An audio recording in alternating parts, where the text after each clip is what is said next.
द्वारका से उत्तम नगर इलाके की तरफ। श्रेया चैटर्जी ने कल रात वहां पर क्या कुछ देखा है, अब उनकी ये रिपोर्ट दिखाते हैं।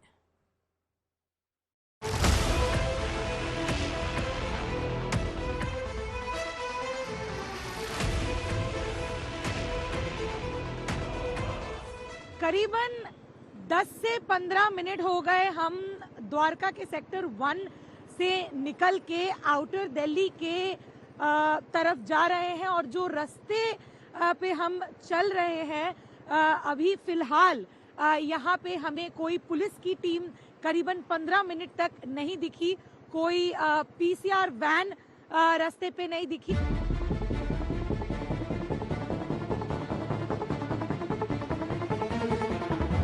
आप देख सकते हैं कि करीबन 20 मिनट अभी 12:11 पे हम यूनिटी 1 मॉल के सामने एक पुलिस वैन दिखी है, एक पीसीआर वैन यहाँ यूनिटी 1 मॉल जनकपुरी के सामने हमें दिखाई दी है।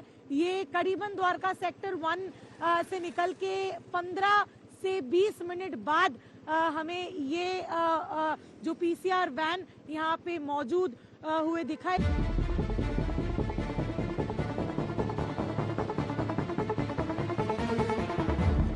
ये न्यू कंझावाला है जहाँ पे आप देख सकते हैं कि सड़कों पे कहीं कोई सिक्योरिटी तो आपको दिखेगी नहीं, और जहाँ से हम निकले उस रास्ते से होते हुए कहीं भी हमें बैरिकेडिंग नहीं दिखी।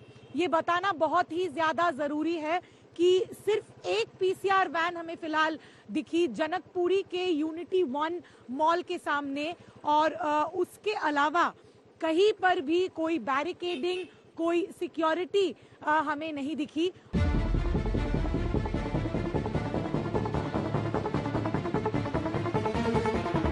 यहाँ पे दिल्ली पुलिस की चेक पोस्ट लगी हुई है, पुलिस की जो टीम है वो यहाँ पे मौजूद है। और पूरी दिल्ली में हमने जब ट्रैवल किया तो कई जगह पे हमें चेक पोस्ट नहीं दिखी, लेकिन ये ऐसा इलाका है जहाँ पे हमें दिल्ली पुलिस की चेक पोस्ट भी दिख रही है और दिल्ली पुलिस की जो ऑफिशियल्स है वो भी ड्यूटी पे दिख रहे हैं। रात के 3 बज चुके हैं, इसके बावजूद भी सारे ऑफिशियल्स अभी ड्यूटी पे मौजूद है और चेक पोस्ट भी है।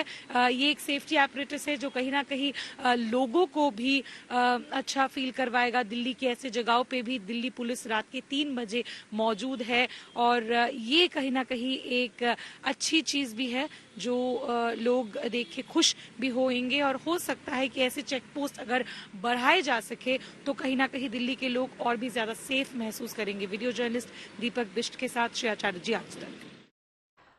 श्रेया के पास सीधे जाते हुए, श्रेया आप कोलकाता से हैं और यहाँ पर बीती रात अलग अलग हिस्सों में जाकर आपने रिपोर्टिंग की। कोलकाता में और दिल्ली में क्या फर्क दिखा, और सबसे भयावह तस्वीर अगर कल की कोई आप शेयर करना चाहें, जब डर लगा बहुत अंतर तो बहुत है, क्योंकि अगर हम कोलकाता की बात करें, ये तो एनसीआरबी रिपोर्ट में ही है कि it's one of the safest cities, तो ऑब्वियसली उसके अगर हम डिफरेंस में दिल्ली में देखें तो डर लगता है।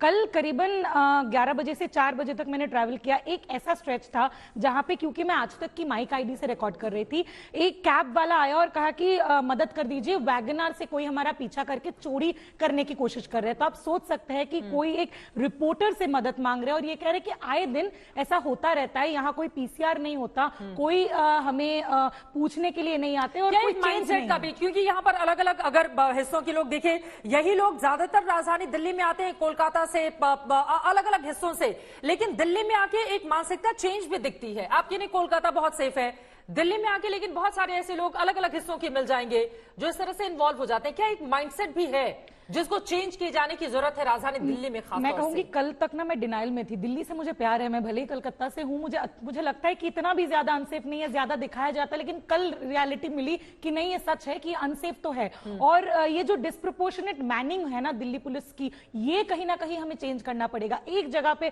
हम देखते हैं कि बहुत सिक्योरिटी, सेंट्रल दिल्ली, लेकिन दूर जाओ आउटर दिल्ली, बाहरी दिल्ली की तरफ तो सिक्योरिटी नहीं मिलती है। तो ये डिस्पैरिटी को कैसे खत्म किया? एक एक लाइन में आखिरी में अगर आप सलाह देना चाहें कि किस तरह से राजधानी दिल्ली को बेटियों के लिए सुरक्षित हम पूरी तरह से बना सकते हैं। एक लाइन में जल्दी देखिए चित्रा, हालांकि एक लाइन में इसको समअप करना बहुत मुश्किल है क्योंकि इसको रूट लेवल से हमें हटाना होगा। और सबसे बड़ी बात मुझे लगता है, देखिए हमने पुलिसिंग की बात कर ली, हमने सीसीटीवी कैमरास की बात कर ली। एक लाइन ये है कि पहले घर से इसकी शुरुआत करिए। कोर वही है कि घर में अपने लड़कों को पहले आप समझाइए और बताइए कि एक महिला को इज्जत कैसे देते हैं, एक बेटी को, बहन को इज्जत कैसे देते हैं। शायद सुधार वहां से शुरू हो। ठीक है, मुझे लगता है कि हमें नो मीन्स नो को समझना होगा। यदि लड़की हमारी जगह, उस जगह पर जिस बस स्टॉप पर हम मौजूद थे वहां पर लड़के होते, वो नो कहते तो उन्हें तुरंत हटा दिया जाता। उन्हें कोई फोर्स नहीं करता, उन्हें कोई बार बार लिफ्ट के लिए पूछता नहीं। लेकिन लड़कियों के नो को भी नो क्यों नहीं समझा जाता है, ये बड़ा सवाल है। की बात जल्दी। मेरे हिसाब से हम वुमेन एम्पावरमेंट की बात करते हैं, लेकिन जब तक महिला सुरक्षा सबसे सर्वोपरि नहीं होगा, वुमेन एम्पावरमेंट नहीं हो सकता। It should be a priority. Nabila, हम राजधानी कहते हैं दिल्ली को, यहाँ पर हर तरफ से लोग आते हैं। कौन कैसे होता है और कौन कितना हंग्री है पैसे बनाने के लिए पता नहीं, तो पुलिस डिप्लॉयमेंट जरूरी होना चाहिए। मुझे लगता है कि चीजों को कागज से ऊपर उठकर देखना चाहिए। कागजों में मत दिखाइए कितनी सीसीटीवी है, कितने पुलिस के डिप्लॉयमेंट है, वो रियल सड़कों पर होना चाहिए। जल्दी से आप वो दिल्ली वाला बनिए, आप आदमी हैं या औरत, जो आपको एज अ गार्जियन आप हैं दूसरों के लिए, कि आपके शहर में किसी को कभी अनसेफ ना लगे। हम सोसाइटल चेंज के बारे में बात करते हैं, लेकिन मेरे को लगता है कि फियर ऑफ लॉ होना चाहिए। ठीक है, अब वक्त हमें इतने की इजाजत देता है। आप दोनों से माफी के साथ मैं चाहूंगी, देखिए इंडिया टुडे ग्रुप देश के अलग अलग हिस्सों के तमाम रिपोर्टर्स जो यहां पर आकर काम करते हैं, लेकिन बीती रात राजधानी दिल्ली में उन्होंने जो महसूस किया, महफूज नहीं है दिल्ली। कमी निकालना सिर्फ हमारा काम नहीं है, हम ये बताना चाहते हैं कि दिल्ली को महफूज करने के लिए आपको क्या किए जाने की जरूरत है। हैशटैग बेटी बचाओ के जरिए देश के तमाम हिस्सों की राय भी लगातार हमारे तक पहुंच रही है, आप तक हम पहुंचाएंगे। लेकिन दिल्ली में सुरक्षा व्यवस्था और कड़ी और बड़ी किए जाने की जरूरत है, और इसके साथ ही दिल्ली वालों खुद को भी जरा बदलो आप।